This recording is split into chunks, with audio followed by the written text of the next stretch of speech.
우리 다 함께 조용한 기도 드심으로 5월 24일 주일 예배를 주님께 드리겠습니다. 같이 기도합니다. 하나님은 영이시니 예배하는 자가 신령과 진정으로 예배할지니라 말씀하신 주님, 오늘 저희들의 드리는 예배를 하나님 기쁘게 받아 주시옵소서. 이 예배가 살아있는 예배가 되게 하시고 영감이 넘치는 예배가 되게 해 주시옵소서. 성삼위일체 하나님께서 홀로 주장해 주시기를 간절히 원하오며 예수님의 이름으로 간절히 기도하였습니다. 아멘. 우리 336장 환난과 핍박 중에도 찬송하시겠습니다.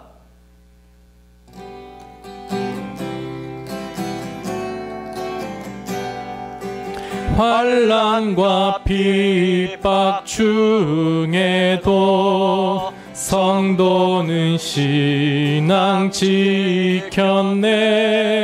이 신앙 생각할 때에 기쁨이 충만하도다. 성도의 신앙 따라서 죽도록 충성하겠네. 옥중에 매인 성도나 양심은 자유 얻었네. 우리도 고난 받으면 죽어도 영광 되도다. 성도의 신앙 따라서 죽도록 충성하겠네. 성도의 신앙 본받아 원수도 사랑하겠네.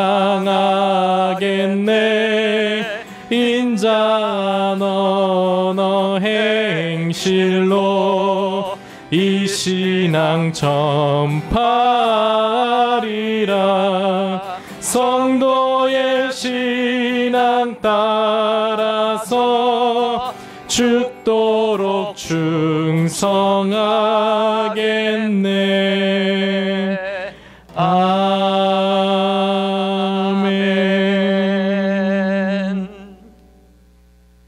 우리 다 함께 기도하시겠습니다.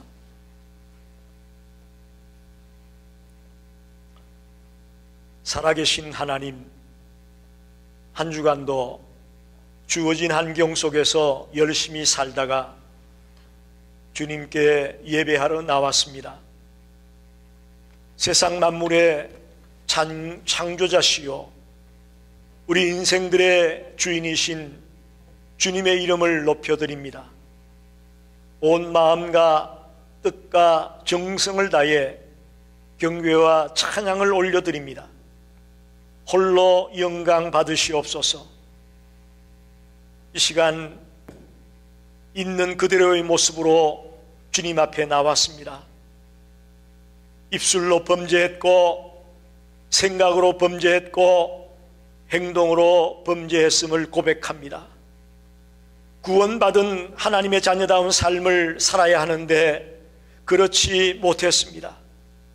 쉬지 말고 기도하고 매일매일 말씀 묵상의 삶을 살라 하셨는데 그렇지 못했음을 고백합니다. 십자가의 보혈로 우리를 정결케 해 주시옵소서. 이 어려운 중에도 주님께 나와 예배할 수 있게 하시니 감사합니다.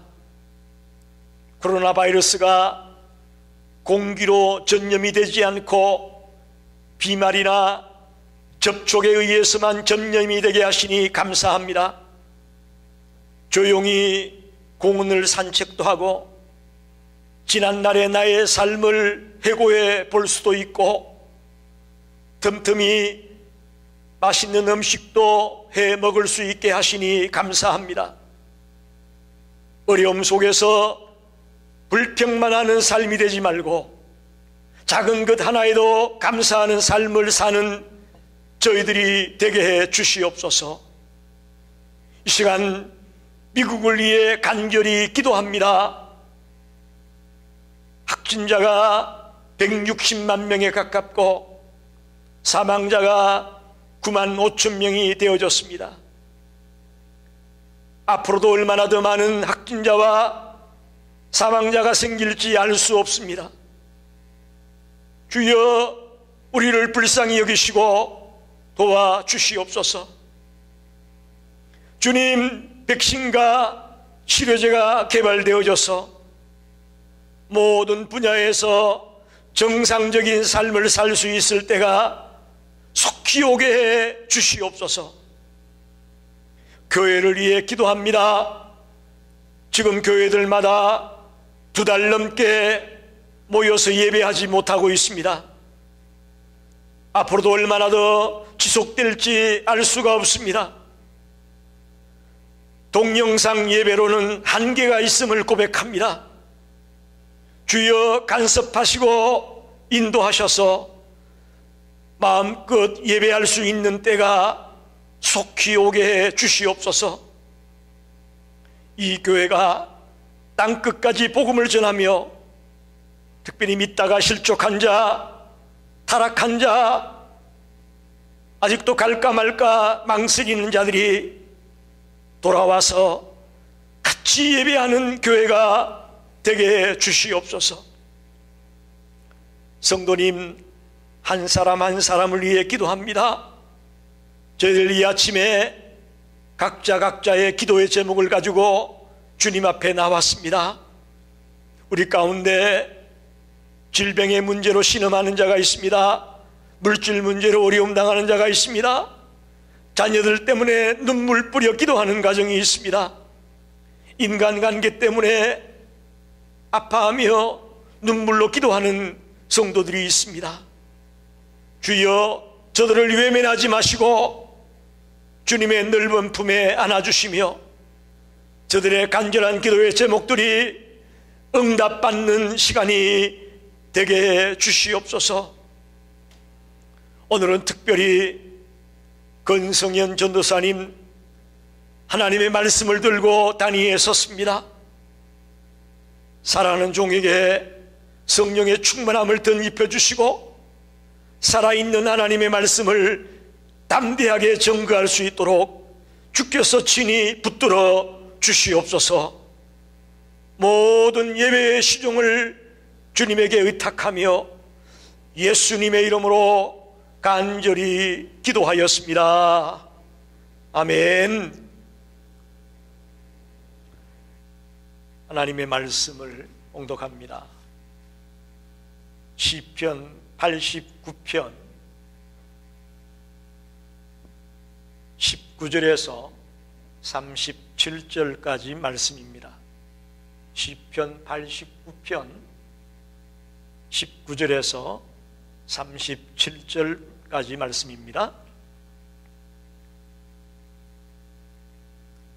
제가 봉독하겠습니다.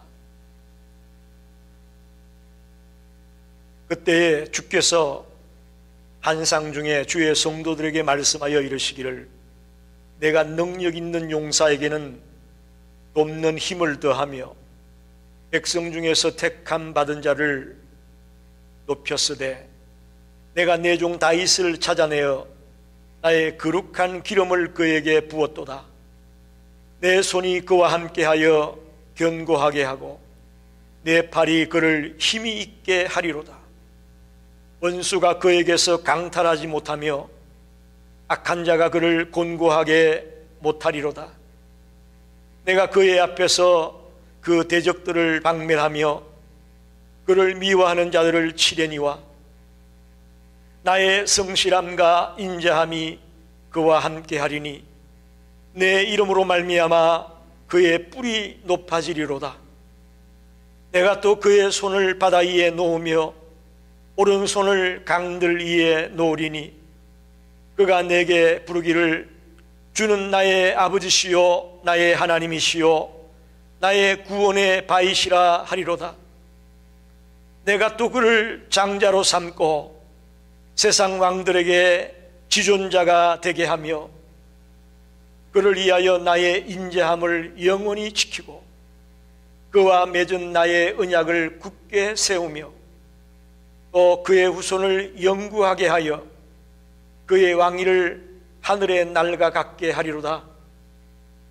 만일 그의 자손이 내 법을 버리며 내 규례대로 행하지 아니하며 내 율례를 깨뜨리며 내 계명을 지키지 아니하면 내가 해초리로 그들의 죄를 다스리며 채찍으로 그들의 죄악을 벌하리로다. 그러나 나의 인자함을 그에게서 다 거두지는 아니하며 나의 성실함도 패하지 아니하며 내 언약을 깨뜨리지 아니하고 내 입술에서 낸 것은 변하지 아니하리로다. 내가 나의 거룩함으로 한 번 맹세하였은즉 다윗에게 거짓말을 하지 아니할 것이라. 그의 후손이 장구하고 그의 왕위는 해같이 내 앞에 항상 있으며 또 궁창에 확실한 정인인 달같이 영원히 견고하게 되리라 하셨도다. 아멘. 시간은 우리 권성현 전사님이 신실하신 하나님이라는 제목으로 말씀을 증거하겠습니다. 큰 은혜의 시간 되시기 바랍니다.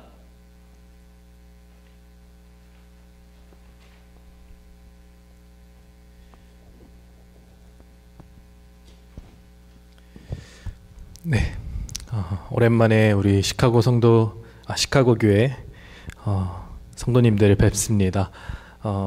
비록 오랜 기간 우리가 만나지 못하고 있지만 오늘도 동일하신 성령님을 통해서 같은 은혜를 나누는 정말 우리가 다시 만나서 예배드리는 그날까지 귀한 믿음 지키고 함께 바라보는 우리 교회 성도님들 되면 감사하겠습니다.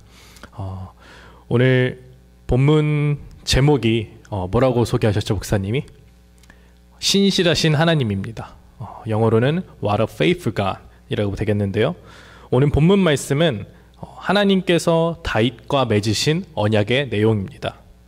이 구절은 하나님이 다윗을 이스라엘 왕으로 어떻게 세우시고 언약을 맺으셨는지 자세하게 회상하며 그것을 찬양하고 있습니다. 저는 이 본문 구절을 묵상하면서 정말 하나님의 신실하심이 이렇구나라는 것을 깊이 깨달은 바가 있습니다. 오늘 그것에 대해 나누려고 하는데 여러분, 신실함이라는 단어에 대해서 우리가 한번 먼저 물으면 좋겠는데, 신실함이라는 단어를 들으면 어떤 생각이 먼저 떠오르시나요?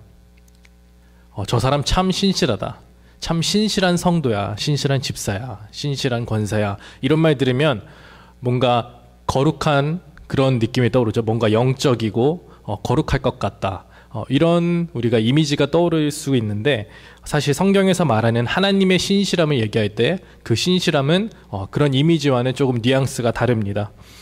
히브리어로는 신실함이 에메트, 그리고 헬라어는 피스토스, 영어로는 faithfulness라고 해석됩니다.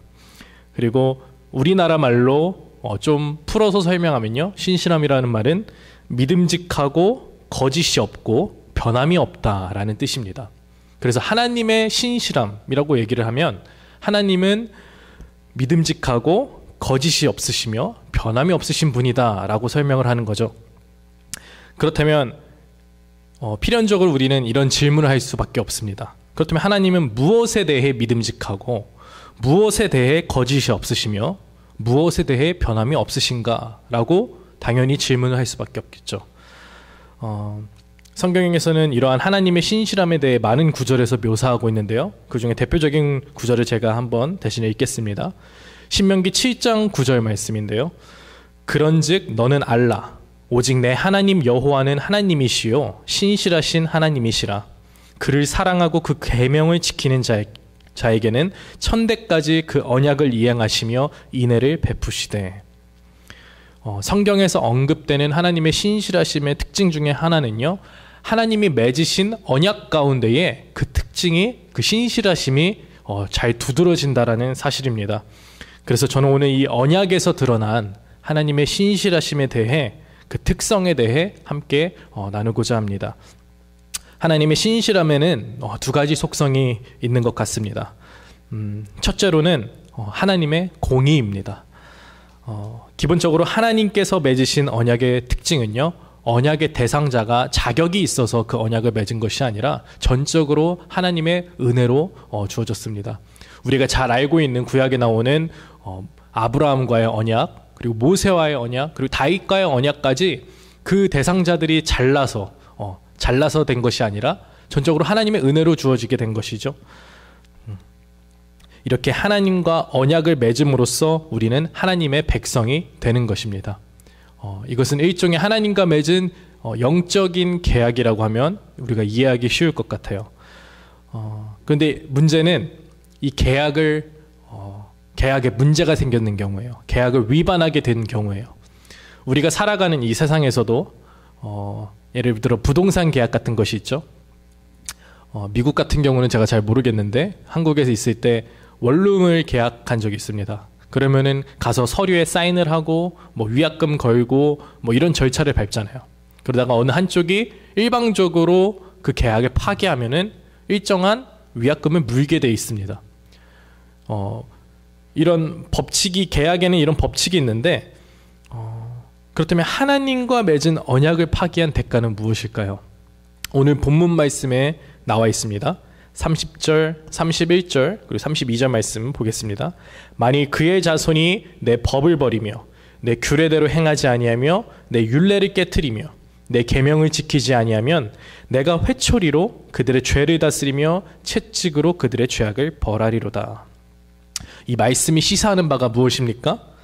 나의 백성들이 내 말씀을 떠나 내 도를 지키지 아니하고 죄 가운데에 거한다면 내가 그것을 결코 묵시하지 않을 것이다.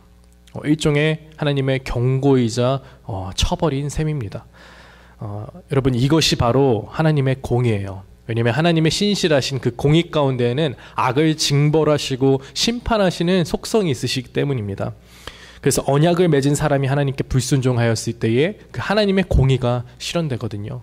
근데 우리가 기억해야 할 것은 하나님의 공의라고 해서 무작정 두려워하고 어떻게 그럴 수 있어 라고 떠는 것이 아니라 하나님의 공의에는 심판과 그 책망만이 목적이 있는 것이 아니라 진짜 그 목적은 언약을 맺은 대상자들이 다시 하나님께 돌아오고 잘못을 깨우치는 데에 그 목적이 있습니다. 그래서 이 하나님의 공의는요, 그 두 번째 속성으로 연결되는데 그 신실하심의 두 번째 속성을 보면 무엇이냐면 바로 하나님의 사랑입니다. 예상하셨을 수도 있겠지만 또 어떤 분은 너무 뻔한 거 아니냐라고 말씀하실 수도 있지만 하나님의 사랑은 몇 번을 강조해도 부족하지 않은 것 같아요. 우리가 흔히 하나님을 사랑의 하나님이라고 표현을 합니다.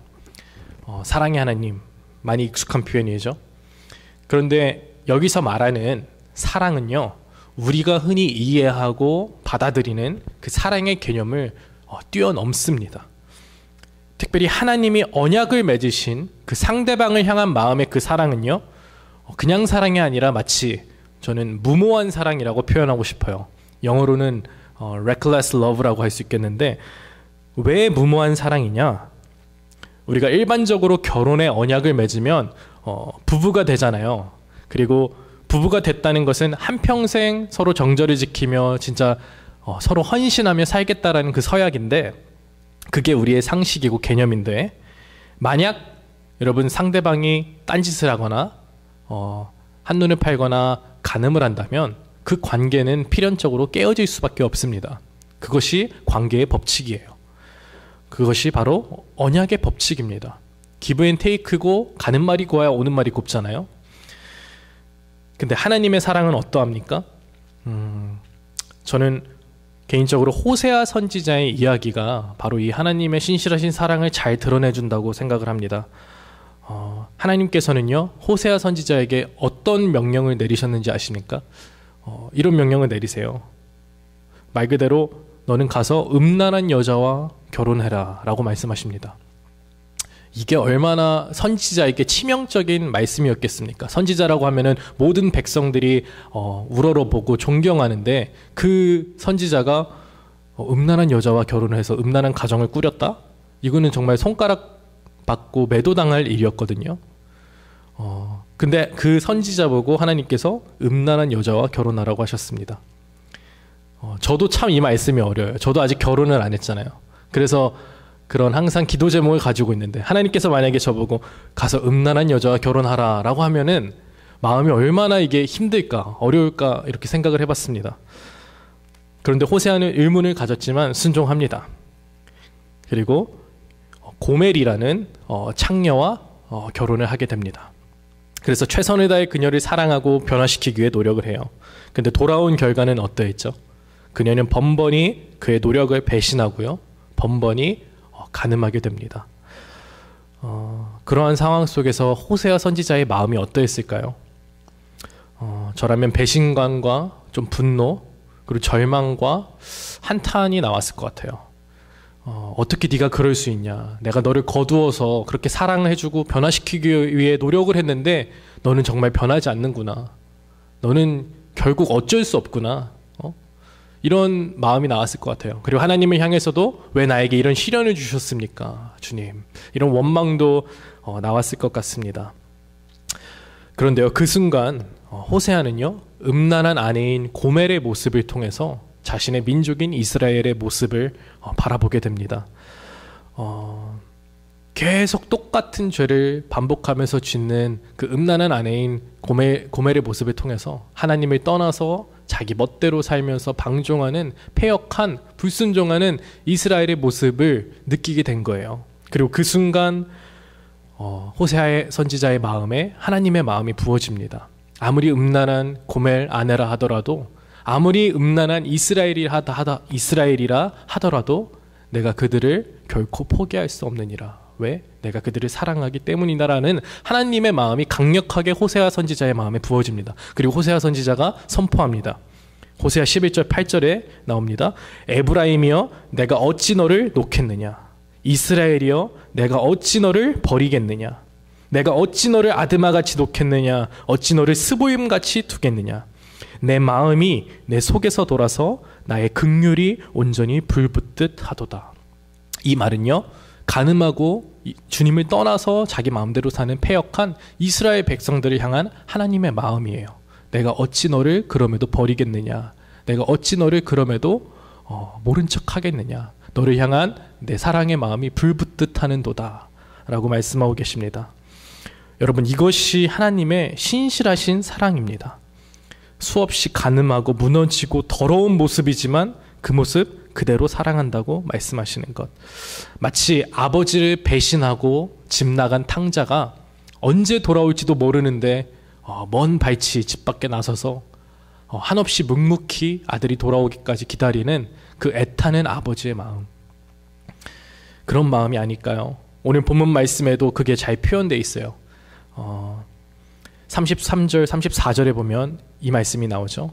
하나님께서 너희가 나의 계명을 지키지 아니하면 이러한 하나님의 공의가 실현될 것이다 말씀하면서도 덧붙이시는 말씀이에요.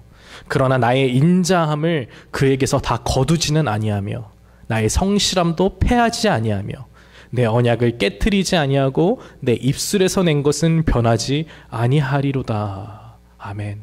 여러분, 이 하나님의 신실하신 사랑이 있기 때문에 정말 존재론적인 죄인인 우리들도요, 희망이 있고요, 소망이 있는 줄 믿습니다. 여러분, 인간의 사랑은 변합니다. 인간의 감정도 변하게 돼 있어요. 인간의 마음은 갈대라고 표현을 하잖아요. 우리가 검은 머리가 팥뿌리가 될 때까지라고 서약을 하지만 정말 20대의 그 뜨거웠던 불붙은 감정은 평생 가지는 않습니다. 그렇죠? 어느 순간 되돌아보면 서로 원수가 돼 있는 분들이 있으시더라고요. 원수까지는 아니더라도 그 감정이 똑같지는 않거든요. 근데 하나님의 사랑은 변함이 없는 거예요. 하나님의 사랑엔 거짓이 없고 동일한 겁니다. 그래서 우리는 고백할 수밖에 없습니다. 하나님의 사랑은 신실하십니다. 개인적으로 이 하나님의 신실하심에 대해 맞는 적절한 글이 있어서 함께 이 시간 소개하고자 합니다. 최병락 목사님이 쓰신 부족함이라는 책에 실린 글을 제가 이 시간 인용해서 말씀드리겠습니다. 텍사스 샌안토니오에서 오크힐스 교회를 담임하고 있는 맥스 루케이도 목사님이 댈러스를 방문하여 설교했습니다. 맥스 루케이도 목사님은 텍사스에서 태어나 어린 시절 바다를 한 번도 본 적이 없었습니다. 기껏해야 동네 연못이 고작이었습니다. 그러다가 10살이 되던 해 삼촌이 살고 있는 캘리포니아를 방문하게 되었습니다. 삼촌은 어린 맥스를 데리고 태평양이 보이는 산타모니카 해변으로 갔습니다. 끝없이 펼쳐진 태평양 바다를 보고 어린 맥스는 넋을 잃고 말았습니다. 맥스를 가장 감동시켰던 것은 끊임없이 밀려오는 파도였습니다. 그 많은 물이 대체 어디로부터 오는지 도저히 이해할 수 없다는 맥스는 표정을 지었습니다. 그리고 삼촌에게 물었습니다. 삼촌, 파도가 계속 밀려와요. 그때 삼촌이 질문 하나를 했어요. 맥스, 너 그거 아니? 뭐요? 오늘 밤에 와도 파도가 계속 밀려온단다. 맥스가 말했습니다. 농담하지 말아요. 어떻게 그렇게 많은 물이 있을 수 있어요? 말도 안 돼요. 삼촌이 또 물었습니다. 맥스, 너 그거 아니? 숨쉬기도 힘들 정도로 흥분한 맥스가 뭐냐는 표정을 지어 보였습니다. 1000년 전에도 이 파도는 똑같이 밀려왔단다. 맥스의 마음을 아는지 모르는지 삼촌은 또 한 가지 신기한 것이 있다고 말했습니다. 맥스, 너 그거 아니? 우리가 다 죽고 난 1000년 후에도 이 파도는 계속 밀려올 거야. 맥스는 그것이 어떻게 가능하냐라는 표정으로 그 태평양에서 밀려오는 파도를 넋을 잃고 쳐다보다가 삼촌에게 물었습니다. 제가 저기 한번 들어가 봐도 돼요? 그럼. 신이 난 맥스는 파도에 뛰어들었습니다. 그 순간 밀려오는 파도가 맥스를 덮치고 지나갔습니다. 그러자 몸에 묻은 모래가 온데간데 없이 사라져버렸습니다. 맥스는 모래사장으로 나와 모래를 더 묻혀서 파도에 뛰어들어갔습니다. 그러면 여지없이 파도는 다시 한번 맥스를 덮치고 지나갔습니다. 몇 번을 뛰어들어가도 몇 번을 파도는 받아주었습니다. 맥스는 그날 진종이 멈추지 않고 밀려오는 파도와 그렇게 놀았습니다. 자기의 어릴 적 경험을 한참 신나게 이야기하던 루케이도 목사는요, 잠시 침묵하였습니다. 그리고는 성도 한 사람 한 사람을 쳐다봤습니다. 침 넘기는 소리조차 크게 들릴 정도로 예배당이 조용해졌을 때 그분은 이렇게 말했습니다. 하나님의 은혜는 이와 같아서 1000번을 넘어져도 우리를 향해 다시 밀려옵니다. 그 순간 마치 그 큰 예배당에 하나님의 은혜의 파도가 정말 밀려오는 것 같았습니다. 모든 성도들이 그 은혜에 압도되었습니다. 여기저기에서 흐느끼는 소리가 들렸습니다. 네, 여기까지 이 글입니다. 저도 이 글을 읽고 참 마음에 큰 감동을 받았습니다. 한창 제 나름대로 하나님 뜻대로 살고자 노력을 하는데 매번 넘어지고 실족하며 그런 나의 모습을 보면서 어떤 영적인 슬럼프에 빠졌던 시기인데 이 글을 접하고 하나님의 신실하신 사랑이 이런 거구나라고 깨달았던 계기가 되었어요. 내가 1000번을 넘어지고 쓰러져도 하나님께서는 그것을 1000번을 덮으시고 나를 부르시는구나. 여러분, 우리는 성경에 나오는 하나님과의 언약의 대상자들이 얼마나 불성실하고 나약한 죄인이었는지를 기억할 필요가 있어요. 우리라고 다를까요? 우리도 마찬가지입니다. 똑같이 넘어집니다. 근데 문제는 넘어지는 것까지 괜찮아요. 다시 일어서면 괜찮습니다. 근데 우리는 어떻게 되죠? 죄책감을 느끼고요. 그리고 그걸로 인해 정죄감에 사로잡히고요. 그리고 결정적으로 그것들로 말미암아 하나님께 나아가지 못하게 됩니다. 여러분, 이 지점이 바로 사단이 우리에게 원하는 지점이에요. 하나님께 나아가지 못하게 하는 것, 그 상태로 말미암아 기도하지 못하게 하는 것. 그리고 이 상태가 지속되고 길어지면 어떻게 됩니까? 어느 순간 하나님 없이 사는 삶에 우리는 익숙해져 버립니다. 은혜가 메말라 버린 삶이 일상이 되어버리는 거예요. 죄에 무뎌지고요. 어느 순간 종교적인 행위와 요식과 형식만 있지 하나님과의 친밀한 삶의 교제는요, 사라지게 돼버립니다. 즉, 경건의 모양은 있지 경건의 능력은 상실해버리는 그런 안타까운 삶을 살게 되는 것입니다. 그래서 우리는 기억해야 됩니다. 우리의 죄책감과 정죄감마저 덮는 하나님의 신실하신 사랑을 우리는 기억해야 합니다. 그래서 예수 안에 있는 자에게는 결코 정죄함이 없나니 생명의 성령의 법이 너희를 해방하였음이라고 말하고 있는 겁니다. 하나님께서도 알고 계십니다. 우리가 불완전하고 나약한 존재라는 것을. 그럼에도 불구하고 그분의 사랑을 우리에게서 거두시지 않는 이유는요, 그 하나님이 사랑의 눈먼 주님이기 때문에 그렇습니다. 사랑의 눈먼 주님, 그 증거가 무엇인지 여러분 아시나요? 우리가 아직 죄인 되었을 때에 그리스도께서 우리를 위하여 죽으심으로 하나님께서 우리에 대한 자기의 사랑을 확증하셨느니라. 그 목숨을 내어주심으로 하나님께서 우리의 죄를 위하여서 이 땅에 오셔서 독생자 아들 예수 그리스도가 십자가에서 살찢고 피 흘려서 장미꽃처럼 짓밟혀서 온갖 모욕과 숙치를 당해서 내 죄를 대신 지시고 십자가에서 죽으신 것입니다. 그것이 바로 사랑의 눈먼 주님의 증거예요. 여러분, 이게 무모한 사랑이 아니고 무엇이겠습니까? 어떻게 하나님이 인간을 위해 자기 목숨을 버리겠습니까? 놀랍게도 우리는요, 그 죽음의 피로 말미암아, 예수 그리스도의 보혈로 말미암아 저와 여러분이 하나님과 새 언약을 맺게 된 것입니다. 그렇게 새 생명을 우리가 얻게 된 것입니다. 그래서 우리를 향한 그 사랑은 하나님이 버리려고 해도 버릴 수 없는 것이고 포기하려고 해도 포기할 수 없는 거예요. 그래서 이런 말씀이 있습니다. 로마서 8장 39절에 내가 확신하노니 사망이나 생명이나 천사들이나 권세자들이나 현재 일이나 장래 일이나 능력이나 높음이나 기품이나 다른 아무 피조물이라도 우리를 우리 주 그리스도 예수 안에 있는 하나님의 사랑에서 끊을 수 없으리라. 아멘. 여러분, 이 말씀을 다르게 우리가 이 말씀에 어떤 메시지가 숨어 있냐면요, 내가 너를 결코 포기할 수 없구나. 내 마음에 너를 향한 사랑이 불일 듯 일어나서 이것을 주체할 수 없구나. 네가 아무리 죄를 짓고 넘어져도 그 어떤 죄의 권세도 나와 너를 사랑해서 끊어버릴 수가 없느니라. 내가 너를 보배롭고 존귀하게 여기노라. 너는 내가 사랑하는 아들이요 딸이다. 라는 그 메시지가 여기 함축적인 메시지로 숨어 있습니다. 다른 아무 피조물이라도 우리를 우리 주 그리스도 예수 안에 있는 하나님의 사랑에서 끊을 수 없으리라. 여러분, 그래서요, 하나님의 사랑은 죄의 권세 그리고 내 죄책감, 정죄감마저도 초월하고 뛰어넘는 것입니다. 그러면 이런 생각이 들 수도 있어요. 그러면 그 하나님의 사랑이니까 내가 죄를 지어도 되겠네요. 내가 죄 가운데 행해도 되겠네요. 여러분, 오해하지 말아야 할 것은요, 1000번을 넘어져도 1000번을 씻겨준다라는 것은 죄를 지어도 좋다라는 말이 아닙니다. 그 말씀은요, 대신 정결함으로 다시 시작하라는 말씀입니다. 하나님의 사랑은 우리의 정죄감을 뛰어넘고 내 죄를 뛰어넘습니다. 때로는 우리가 무너지고 부족한 존재란 것도 아세요. 그럼에도 불구하고 여전히 그분은 그 사랑을 거두시지 않으세요. 지금 이 순간에도 하나님의 그 신실한 사랑의 파도는 우리를 덮고 있습니다.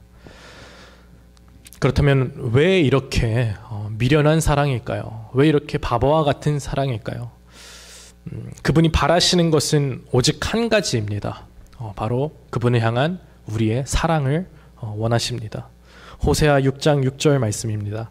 나는 인애를 원하고 제사를 원치 아니하며 번제보다 하나님을 아는 것을 원하노라. 아멘. 하나님께서는요, 우리에게 원하시는 것은 제사가 아니라 그분을 향한 사랑을 원하십니다. 그래서 찬양 중에 이런 찬양이 있잖아요. 우리가 온 마음 다해 찬양 있죠? 온 마음 다해 사랑합니다. 온 마음 다해 주 알기 원하네. 내 모든 삶 당신 것이니 주만 섬기리. 온 마음 다해. 이런 찬양이 있죠. 예수님께서도 이렇게 말씀하셨습니다. 너는 마음을 다하고 뜻을 다하고 힘을 다하여 내 하나님 주 여호와 하나님만을 사랑하라라고 예수님께서 말씀하셨습니다. 우리의 온 마음을 다해 그리고 온 뜻을 다해 그분을 사랑하길 원하십니다. 왜? 그분이 생명을 주시고 피를 흘리셔서 그 피의 값으로 살린 나이기 때문에. 그래서 그 무모한 사랑의 구애가요, 오늘도 저와 여러분을 향해 이어지고 있는 것입니다. 여러분, 이제 남은 것은 우리의 반응뿐입니다. 어제도 그렇고 오늘도 그렇고 그리고 내일도 변함없이 그 주님의 신실하신 사랑의 파도는요, 우리를 향해 밀려 들어올 겁니다. 여러분, 그 파도에 어떻게 반응하시겠습니까? 우리가 해야 할 것은 그저 그 파도 앞에 나아가는 것뿐입니다. 그 신실하신 주님의 사랑의 파도에 내 몸을 맡기십시오. 우리가 그 파도에 나아갔을 때에 파도가 내 몸에 붙은 모래를 다 씻어내듯이 주님의 보혈이, 그 사랑이 우리 몸에 덕지덕지 붙어있는 세상의 때와 정욕들, 그 죄의 관습과 그 정죄감과 죄책감들, 나의 몸의 모든 상처와 무거운 짐들을 깨끗하게 씻어내실 것입니다. 그리고 그 정결함으로 다시 시작하라고 우리에게 말씀하실 것입니다. 오늘 그 신실하신 하나님의 은혜를 경험하는 우리 시카고 열린교회 성도님들 되시길 주님의 이름으로 간절하게 축복합니다. 이 시간 함께 기도드리겠습니다. 생명 되신 하나님 아버지, 감사합니다. 아버지, 사람이 무엇이간데 우리를 위하여 주님 그 생명을 주시고 온갖 모욕과 수치를 지시고 십자가에서 죽으셨습니까? 하나님, 그러나 어리석고 정말 완전하지 못한 우리들은 그 사랑을 힘입었으면서도 주님, 다시 한번 한눈을 팝니다. 세상의 단 것에 다시 한번 취미를 붙이고 세상의 것들을 다시 한번 쫓고 있는 우리의 모습을 발견합니다. 주님, 그럴 때마다 너무나도 스스로가 한탄스럽고 죄스럽고 주님 앞에 나아가지 못할 때가 있지만, 그럼에도 불구하고 아버지, 우리를 향한 주님의 사랑을 기억하게 하여 주시옵소서. 아버지, 우리가 다시 한번 주님의 그 보혈에 힘입어서 나아갈 때에 주님, 우리 마음에 있는 죄의 멍에가 씻어지게 하여 주시고 온전히 주님의 사랑이 우리 마음에 각인되게 하여 주시옵소서. 그리하여 우리 마음에 무너져 있던 영혼들이 소생되게 하여 주시고 아버지, 주님의 정직한 영이 회복되게 하여 주시옵소서. 그러므로 말미암아 이 세상을 살아갈 때에 주님의 신실한 자녀로서, 주님의 거룩한 자녀로서 이 세상을 승리할 수 있는 믿음을 우리에게 허락하여 주시옵소서. 감사드리며 이 모든 말씀 우리 주 예수 그리스도의 이름으로 기도드렸습니다. 아멘.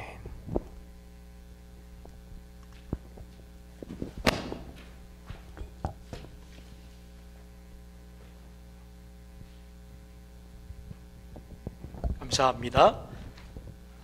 379장 1절 부르면서 준비하신 예물을 주님께 드리겠습니다.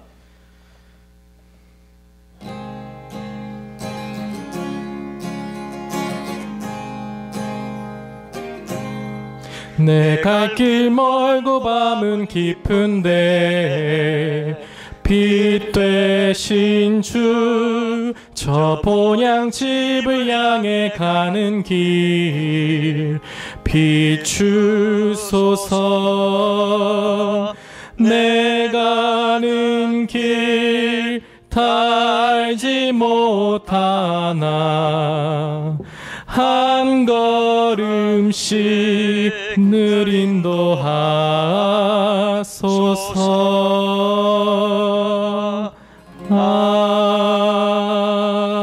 아멘. 기도하겠습니다. 하나님, 참으로 감사합니다.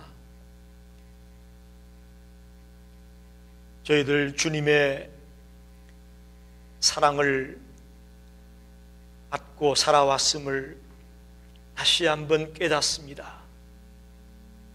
또 놀라운 주님의 은혜와 주님의 보호하심 가운데 살았음을 고백합니다. 주님을 사랑하는 표현으로, 주님의 은혜에 감사하는 표현으로 이 귀한 물질을 드립니다. 우리 성도님들, 이민자의 삶을 살아가느라 힘들고 어려움 중에 있지만 하나님의 크고 놀라운 사랑과 은혜에 감사하여 저희들 기쁜 마음으로 물질을 드립니다. 10의 1로, 주정헌금으로, 감사헌금으로, 선교헌금으로 다양한 제목을 따라 주님 앞에 드립니다.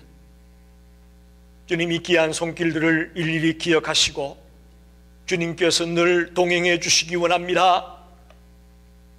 주님 어려움 당하지 않게 하시고 억울한 일을 당하지 않게 하시고 또 쓸데없는 지출이 생겨지지 않도록 우리 성도들의 가정을 보호해 주시기를 간절히 소원합니다.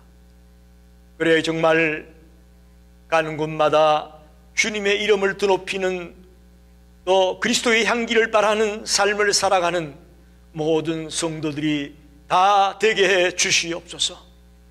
특별히 물질이 땅끝까지 복음을 전거하며 구제와 봉사의 일에 쓰여질 수 있는 귀한 예물 되게 해 주시옵소서. 그리하여 쓰여지는 곳곳마다 하나님의 역사가 나타나고 하나님의 기적이 일어나는 놀라운 예물이 되게 해 주시옵소서. 무한 감사를 드리며 예수님의 이름으로 축복하며 기도하옵나이다. 아멘. 교회 소식을 전합니다. 한 주간도 있는 위치에서 건강하게 잘 지내셨을 줄로 믿습니다. 다음 주일은 5월 31일로 성령 강림 주일로 지킬 예정입니다. 지금 일리노이주가 단계별로 오픈을 하는 가운데 있습니다. 아직 10명 이상의 성도들이 함께 모일 수 있는 그런 행정명령은 나오지 않았습니다. 그래서 하여튼 변화를 보고 우리 기획위원들과 결정한 뒤에 교회에서 모여 예배할 수 있는 날을 알려드리겠습니다. 기도해 주시기를 바랍니다. 우리 다 일어나셔서 지존하신 주님 이름 앞에 찬송 부르고 축도로 예배 마치겠습니다.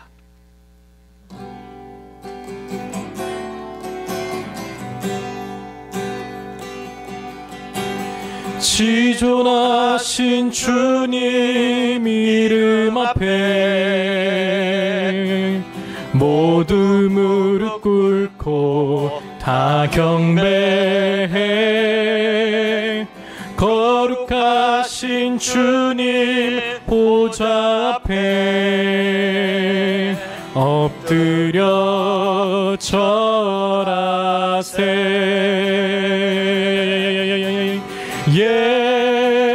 예수는 그리스도, 예수는 주, 하나님의 영으로 경배 드리리.